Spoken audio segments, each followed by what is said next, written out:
Progress, progress, progress, progress. ओ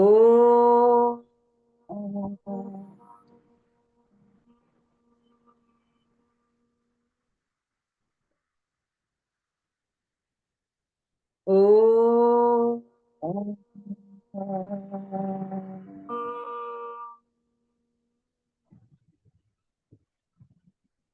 गुरुर्ब्रह्मा गुरुर्विष्णु गुरुर्देवो महेश्वरा गुरुर्साक्षात् परं ब्रह्मा तस्मै श्री गुरुवे नमः। ओम शांति शांति शांति। जय गुरुदेव। और अब हम 18वें अध्याय का 31वां श्लोक, वैसे हमने पिछली बार कर लिया था, आज दोबारा पढ़ेंगे ताकि याद। मेरे को 30 तक ही ध्यान है लिखा हुआ। अच्छा, तो 31वां श्लोक करेंगे आज।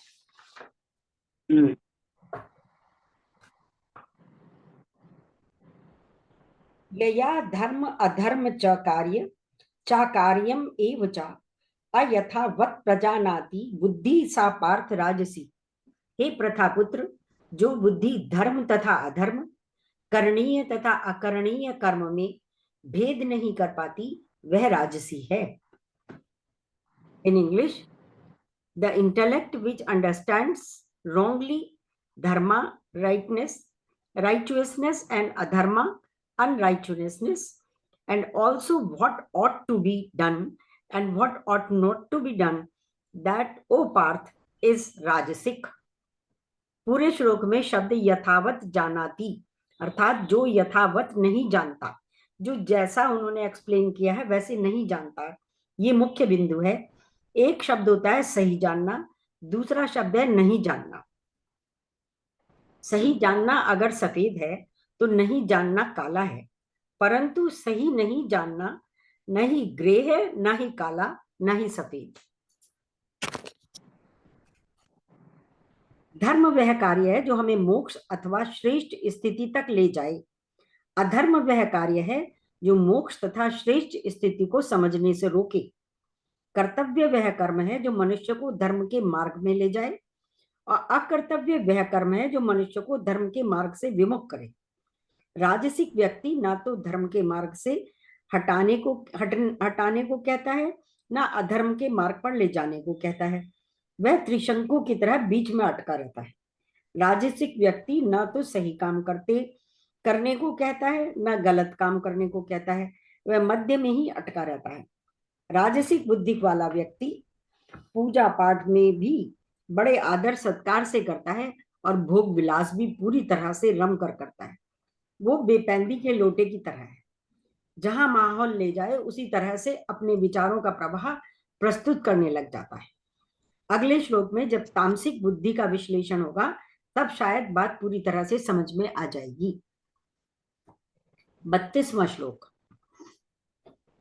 अधर्म धर्मम इति या मन्यते तमसा वृता सर्वार्थ विपरीतांश्च बुद्धि सा पार्थ तामसी। जो बुद्धि मोह तथा अंधकार के वशीभूत होकर अधर्म को धर्म और धर्म को अधर्म मानती है और सदैव विपरीत दिशा में प्रयत्न करती है, हे पार्थ, वह तामसी है। In English, the intellect enveloped in darkness which regards adharma, unrighteousness as dharma, righteousness and all things topsy-turvy, perverted, a tamasic intellect errs in the transactions of life. सात्विक बुद्धि सही जानती है, राजसिक बुद्धि गलत मानती है तथा तामसिक बुद्धि बिल्कुल विपरीत सोचती है। जो भी आप बोलोगे उसके विपरीत सोचेगी वो। सात्विक बुद्धि अध्यात्म के स्तर पर मोक्ष अथवा श्रेष्ठ लक्ष्य की वकालत करती है।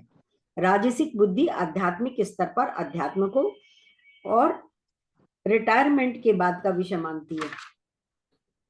तामसिक बुद्धि अध्यात्म स्तर पर मोक्ष आदि आध्यात्मिक विषयों को बेकार का विषय मानती है। बौद्धिक स्तर पर सात्विक बुद्धि सांसारिक ज्ञान को गंभीरता तथा अटल भाव से अंगीकार करती है।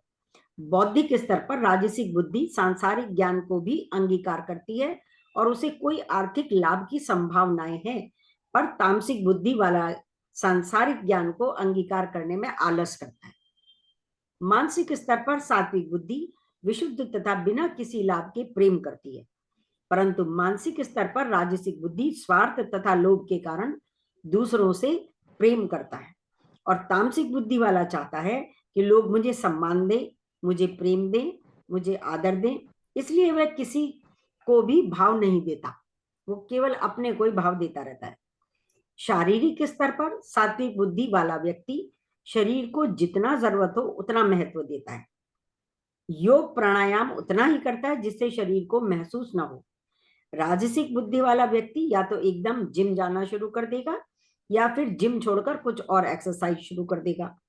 कभी बहुत खाएगा तो कभी सब कुछ बंद कर देगा। तामसिक बुद्धि वाला व्यक्ति आलसी, निद्रा, आराम परस्त होगा, शरीर को बीमारियों का घर बना देगा। आर्थिक स्तर पर सात्विक बुद्धि वाला व्यक्ति मर्यादा में रहकर धन को अर्जित करता है। जितना भी धन प्राप्त हो, चाहे वह अधिक हो या कम, उसे प्रसाद स्वरूप स्वीकार कर लेता है। परंतु राजसिक बुद्धि वाला आर्थिक स्तर पर अधिक मिल जाए तो वह कूदने लगता है और उम्मीद से कम प्राप्त हो तो शोकग्रस्त हो जाता है। आर्थिक स्तर पर तामसिक बुद्धि वाला व्यक्ति चोरी, रिश्वत, छीना झपटी तथा लॉटरी, जुआ इत्यादि तरीके से धन को प्राप्त करना चाहता है। तामसिक बुद्धि वाले सब कुछ मुफ्त में पाना चाहते हैं। कितना स्पेशल वो दिया है मीनिंग। हाँ, इसमें आपने इतनी बार वही बात बोल दी है जो मालूम है कि how you should live in your life. Actually तो किस हिसाब से आप जीते हैं उसके ऊपर डिपेंड करता है। यस। 33 श्लोक। धृत्या धार्यते मनः प्राणेन्द्रिय क्रिया योगेन व्यभिचारण्या धृति सा पार्थ सात्विकी। हे प्रथापुत्र, जो अटूट है, जिसे योगाभ्यास द्वारा अचल रहकर धारण किया जाता है और जो इस प्रकार मन, प्राण तथा इंद्रियों के कार्यकलापों को वश में रखती है, वह धृति सात्विक है। In English, the steadfastness with which one holds the activities of the mind, prajna life, breath and senses, answering through yoga, that steadfastness, O Parth, is sattvic. योगेन अव्यभिचारिण्या, अर्थात अटल योग से युक्त मनुष्य जो बिल्कुल सब डिसिप्लिन को करते हैं, योग को करते हैं, उनके लिए है योग अव्यभिचारिण्या, बिल्कुल नियम से करते हैं। योग अर्थात लक्ष्य से जुड़ना। वह लक्ष्य जिसमें आपकी वासनाएं कम होती हो श्रेष्ठ है, वह लक्ष्य जिसमें आपकी वासनाएं बढ़ती हो वह लक्ष्य श्रेष्ठ नहीं है। धृति बुद्धि की वह शक्ति है जो साधक को अपने लक्ष्य को भटकने नहीं देती। ऐसा संकल्प मन के अंदर आ जाता है कि साधक उस अपने जो उसने लक्ष्य बनाया है उससे भटक नहीं पाता। यदि ऐसा कोई व्यक्ति परिस्थिति जो साधक को भटकाने की कोशिश करे, उस समय साधक इंद्रियों, प्राण तथा मन को बुद्धि द्वारा स्वयं को मार्ग में लगाए रखता है। जब भी कोई भटकाने की कोशिश करता है मन या कोई इंद्रिय, तो वो बड़े कंट्रोल से, संकल्प से अपनी बुद्धि को भटकने नहीं देता। जब भी आप किसी श्रेष्ठ काम को करोगे तो रास्ते में बाधाएं आएंगी ही आएंगी। सात्विक धृति वाला मनुष्य उन बाधाओं के कारण अपने लक्ष्य से भटकता नहीं है। हमारे शास्त्रों में इसी प्रक्रिया को असुरों द्वारा चित्रित किया गया है। उदाहरण के लिए, जब भी ऋषि मुनि यज्ञ की शुरुआत करते थे तो राक्षस और असुर आकर उसमें विघ्न डालते थे। तो कहने का तात्पर्य यह है, जब आप अपने श्रेष्ठ लक्ष्य की ओर बढ़ेंगे तो बीच में आपके जीवन में समस्याएं असुरों और राक्षसों के रूप में आएंगी जो आपको लक्ष्य से तितर बितर करना चाहेंगी। परंतु सात्विक धृति वाला व्यक्ति अपने लक्ष्य से डोलता नहीं है। तात्पर्य यह है कि सर्वप्रथम आप अपना लक्ष्य बनाएं, तत्पश्चात अपनी पूरी ऊर्जा से, धन से, तन से, प्राणों से, मन से उस लक्ष्य को जीवन में धारण कर ले। आप और आपका लक्ष्य जब एक हो जाएगा तब आपकी धृति सात्विक कहलाएगी। मन प्राण तन मन धन जिसे कहते हैं, सबसे एक हो जाएं उस अपने लक्ष्य के साथ, तो वो धृति सात्विक कहलाएगी। 34वां श्लोक। यया तु धर्म कामार्थं धृत्या धार्यते अर्जुन प्रसंगेन फलाकांक्षी धृति सा पार्थ राजसी। लेकिन हे अर्जुन, जिस धृति से मनुष्य धर्म अर्थ काम के फलों में लिप्त बना रहता है वह राजसी है। In English, but the steadfastness with which one clings to duty, pleasure and wealth, O Arjun, much attached and desirous of fruit, that steadfastness, O Parth, is rajasic. पर राजसिक का उन्होंने क्या गुण बताया? जो उससे जरूरत से ज्यादा अटैच हुआ रहता है, अपनी जो भी उसका संकल्प है या डिजायर्स है। सात्विक धृति में लक्ष्य श्रेष्ठतम अथवा श्रेष्ठ होता है, परंतु राजसिक धृति में लक्ष्य स्वार्थी तथा निम्न होता है। ऐसे में मनुष्य कर्म फल में बहुत लगाव करने वाला होता है। यह लक्ष्य धार्मिक पूजा पाठ क्रिया में फंसा हुआ हो सकता है। आर्थिक अर्थात धन, जमीन जायदाद, नौकरी, व्यापार आदि हो सकता है, या फिर काम संबंधी पति पत्नी, संतान, पोते पोतियां, सुख समृद्धि, मान सम्मान आदि भी हो सकता है। श्रेष्ठ लक्ष्य में प्रतियोगिता न के बराबर होती है। श्रेष्ठतम लक्ष्य में अर्थात मोक्ष प्राप्ति में कोई दूसरा है ही नहीं जिससे मुकाबला हो, जबकि सांसारिक लक्ष्य में मनुष्य को लड़ना पड़ता है। सांसारिक में सम्मान एकदम प्राप्त होता है, परंतु आध्यात्मिकता लक्ष्य में यदि कोई व्यक्ति श्रेष्ठतम स्थिति को प्राप्त भी हो गया हो तो आम जनमानस को उसका पता भी नहीं चलता। कामना बहुत जल्दी मनुष्य को संसार में चिपकाती है, और ये चिपकना कुछ 2-4 घंटों का नहीं, अपितु जन्मों से जन्मों तक चलता रहता है। इसके विपरीत वैराग्य प्राप्त व्यक्ति सब लोगों को ऐसा लगता है जैसे किसी दूसरे लोग से टपका हो।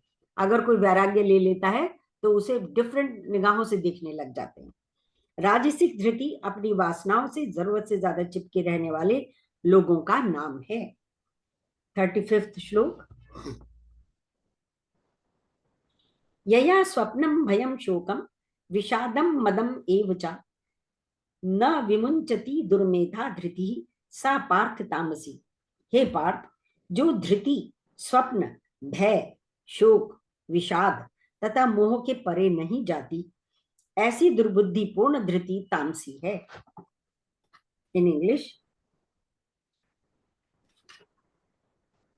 the steadfastness with which a fool indeed does not give up, dreaming, fear, grief, despair and arrogance, that O Parth is tamasic.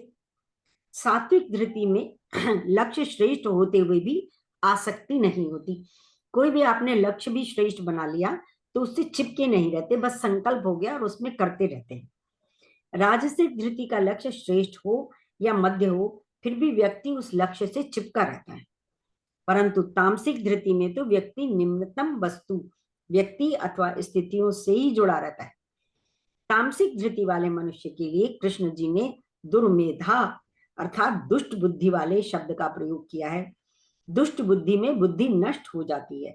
जिसकी बुद्धि भ्रष्ट हो जाती है, जिसकी बुद्धि तामसिक हो जाए, उससे सात्विक कर्म नहीं हो सकते। यदि बुद्धि सात्विक है तो कर्म सात्विक भी हो सकते हैं और राजसिक भी हो सकते हैं और तामसिक भी हो सकते हैं। अगर बुद्धि आपकी सात्विक है तो, उदाहरण के लिए आटा अच्छा है तो अंततोगत्वा रोटी अच्छी भी बन सकती है, परंतु आटे में ही किरक है तो रोटी कभी अच्छी नहीं बन सकती। इसलिए विचार में यदि तमस है तो कर्म कभी अच्छा नहीं हो सकता। विचार में यदि सत्व है तो कर्म तामसिक भी हो सकता है, राजसिक भी हो सकता है और सात्विक भी हो सकता है। तामसिक व्यक्ति निम्न स्थितियों को नहीं छोड़ता और ना ही छोड़ना चाहता है। निद्रा, यह गुण मात्र शारीरिक नहीं अपितु मानसिक भी है। सारे समय नींद के वश में रहना तामसिक गुण है। सारा दिन सोते रहने की इच्छा होती है। भय यानी फोबिया, कुछ वैज्ञानिक 530 प्रकार के फोबिया बताते हैं। यह भी कहते हैं कि फोबिया में रोज इजाफा होता जाता है, यानी बढ़ोतरी होती जाती है। फोबिया यानी कोई डर भय दिमाग में घर कर जाए तो उस डर को उम्र भर संभाल कर रखना तामसिक वृत्ति है। किसी को ऊंचाई पर जाने का फोबिया, किसी को लिफ्ट में जाने का फोबिया, ये सब फोबिया तामसिक धृति की निशानियां हैं। इसको संभाल के रखता है आदमी, मुझे ऐसा होता है तो मुझे ये काम नहीं करना है, वो काम करता ही नहीं और उसे संभाले रखता है, उससे निकलना नहीं चाहता, उस फोबिया को ब्रेक करके नॉर्मल नहीं होना चाहता, वो उसको पकड़े रहता है। शोक, बहुत से लोगों को शोक पालने का बड़ा शौक होता है। 30-30 वर्ष पुराने दुख को लेकर बैठे रहते हैं। जो इतने पुराने दुखों को लेकर बैठे हुए हैं वे तामसिक धृति को धारण किए हुए हैं। दुनिया में ऐसे बहुत से लोग हैं जो वर्षों से पुराने दुखों को लेकर बैठे हैं और उन दुखों से ऊपर नहीं उठना चाहते।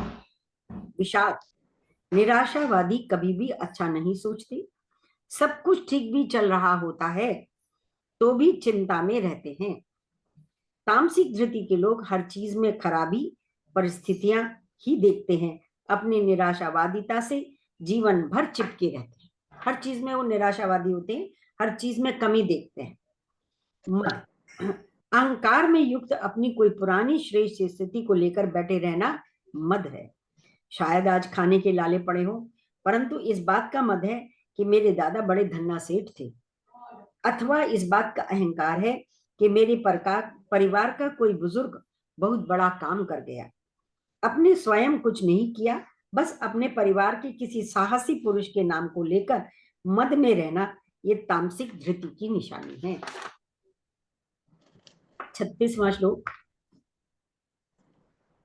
सुखम त्विदानीं त्रिविधम तृणु में भरतर्षभ, अभ्यास तद्र मते यत्र दुखांतम च निगच्छति।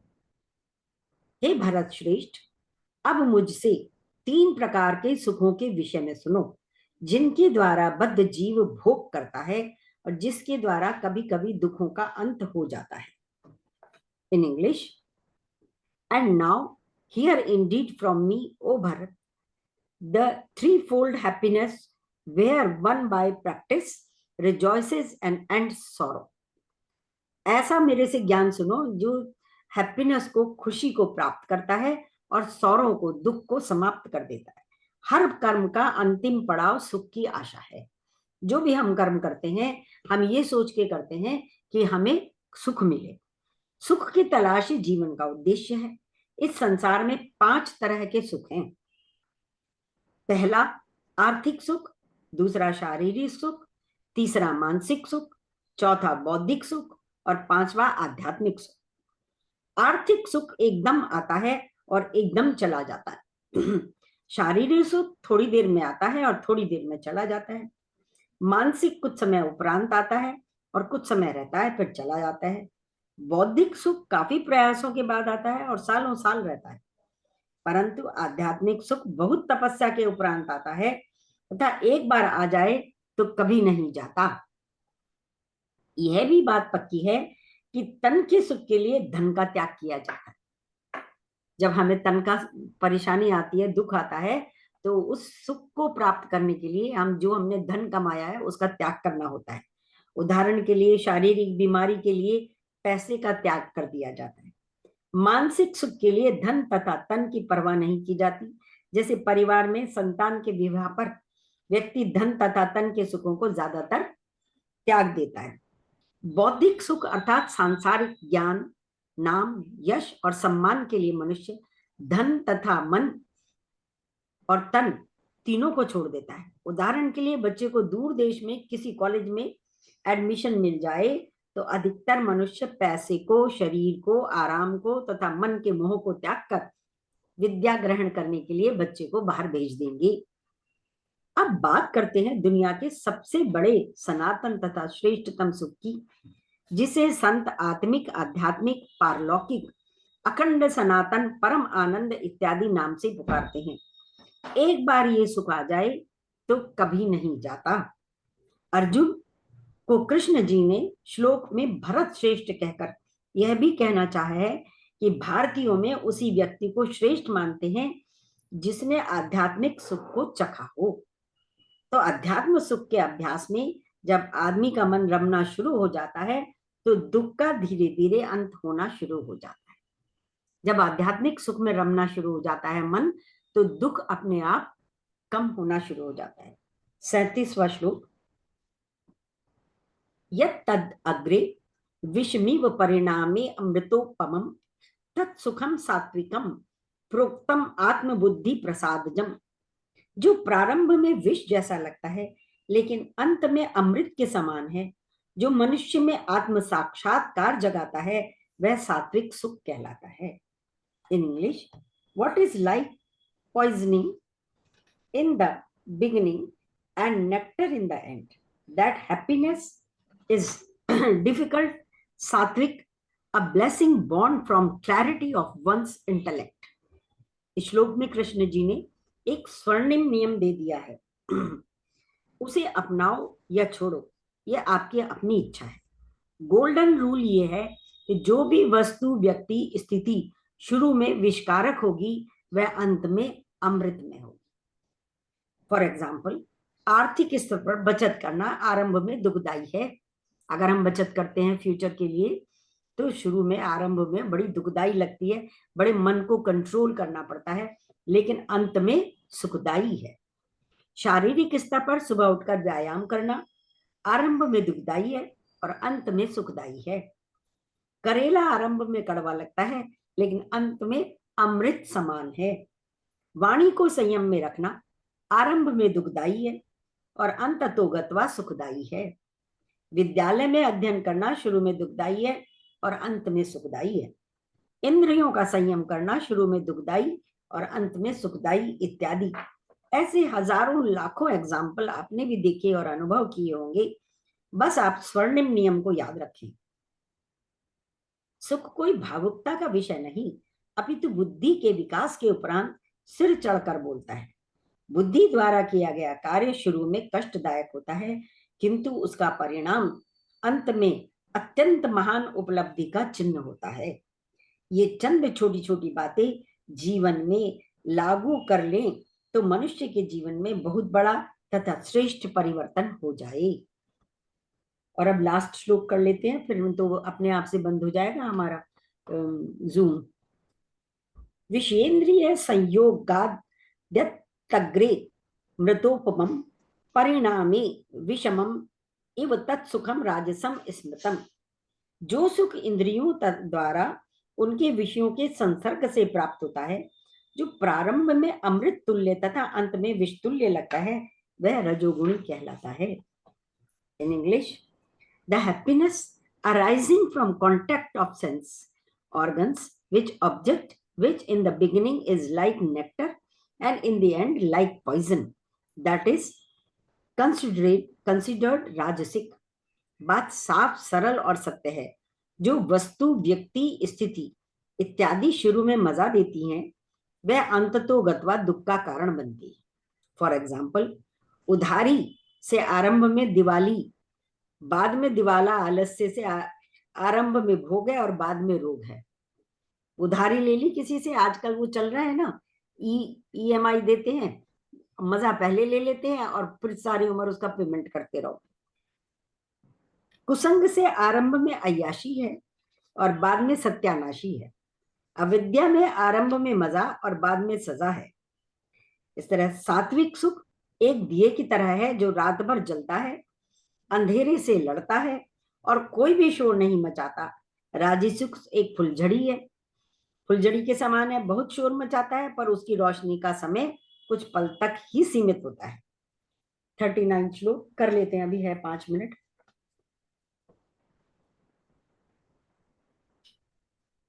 यदग्रे चानुबंधी च सुखम मोहनम आत्मनः निद्रालस्य प्रमोदार्थम तत्ताम समुदाहृतम।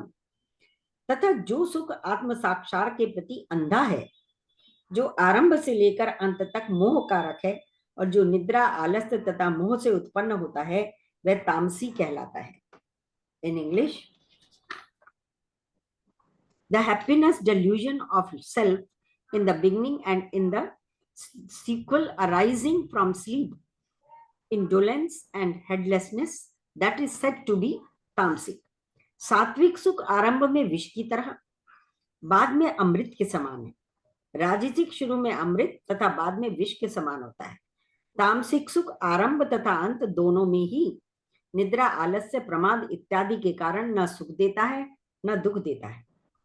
सुख और दुख का अनुभव करने के लिए ज्ञान की आवश्यकता होती है।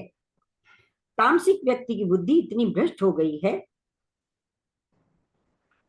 कि वह किसी जड़ वस्तु की तरह दिन, महीने, साल तक जीता रहता है। सात्विक मनुष्य में श्रेष्ठतम अथवा श्रेष्ठ लक्ष्य होते हैं। राजसिक मनुष्य में स्वार्थी लक्ष्य होते हैं। तामसिक मनुष्य में कोई लक्ष्य ही नहीं होता। सुख दुख की अति ही मोह है। जब हम ज्यादा सुख की कामना करते हैं और दुख से ज्यादा परेशान होते हैं, उसकी अति ही मोह कहलाती है।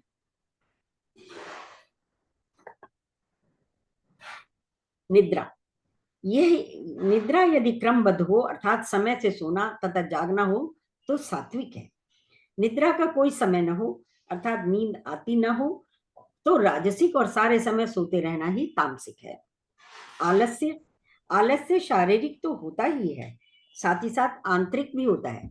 जिस समय हम सोचना बंद कर दें तो उस स्थिति को भी मानसिक आलस्य कहा जाता है। प्रमाद, आलस तथा निद्रा जब पूरी न हो तो मनुष्य प्रमादी अर्थात लापरवाह हो जाता है। इस संसार में दो तरह के प्रमाद होते हैं, अक्रिय प्रमाद तथा सक्रिय प्रमाद। घर, परिवार, शरीर आदि के आवश्यक कार्यों को न करना तथा निठल्ले बैठे रहना अक्रिय प्रमाद की श्रेणी में आता है। व्यर्थ क्रियाएं जैसे बेमतलब टेलीविजन देखते रहना, बीड़ी, सिगरेट, शराब, तंबाकू, चोरी, डकैती, व्यभिचार, मांसाहार इत्यादि करना सक्रिय प्रमाद की श्रेणी में आते हैं। बस आज इतना ही करते हैं। अब डिस्कशन करते हैं। कैसा लगा? कुछ बात करेंगे?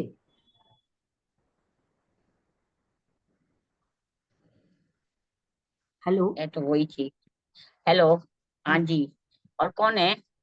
आ गए दो जने। देखिए, दो जने आपने जितना पढ़ा है वो रोज का ही है, लेकिन क्या होता है ऑन द डॉट आदमी घबरा जाता है, सब गलत बलत कर देता है।